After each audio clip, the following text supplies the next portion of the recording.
जम्मू कश्मीर के पहलगाम में हुए आतंकी हमले में सरकार की फेलियोरिटी और सरकार पर जिस तरीके से निशाना हाल ही में लोक गायिका नेहा सिंह राठौर ने जो निशाना साधा था सरकार पर और कुछ जो सवाल हैं वे सरकार से पूछे थे, उसके बाद नेहा सिंह राठौर पर एफआईआर हो गई। नेहा सिंह राठौर पर जब एफआईआर हुई तो नेहा सिंह राठौर भड़क गई। उन्होंने अपना नया वीडियो फिर से जारी किया है और नए वीडियो में वो क्या कह रही हैं वो मैं अपने दर्शकों को जरूर सुनवाऊंगा। लेकिन नेहा सिंह राठौर ने कहा कि कितनी बहुत कहा जाए तो विचित्र बात है, ये कितनी हैरानी करने वाली बात है कि इतनी बड़ी घटना जम्मू कश्मीर के पहलगाम में हो गई। जो प्रधानमंत्री नरेंद्र मोदी रूस और यूक्रेन जैसे युद्ध को रुकवा सकते हैं, वो प्रधानमंत्री नरेंद्र मोदी जम्मू कश्मीर के पहलगाम की जो घटना है उसको नहीं समझ पाए या सरकार नहीं समझ पाई और सरकार की यहाँ पर फेलियोरिटी है, इंटेलिजेंस की यहाँ पर फेलियोरिटी है।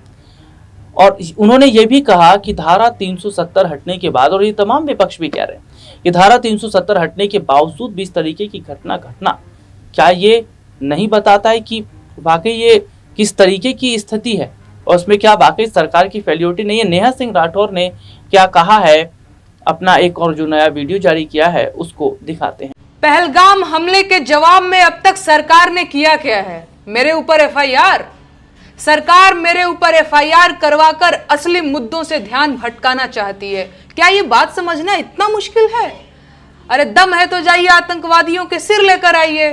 अपनी नाकामी का ठिकरा मेरे कपार पर मरने की कोई जरूरत नहीं है। जैसे लोकतंत्र में एक एक वोट जरूरी होता है, वैसे ही एक एक सवाल भी जरूरी होता है।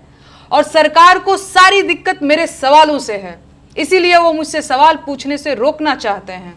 असली सवाल ये है कि पहलगाम हमले के जवाब में आपने अब तक किया क्या है? कितने आतंकवादियों के सिर लेकर आए आप? देश ने आपको पाकिस्तान जाकर बिरयानी खाने के लिए चुना था क्या?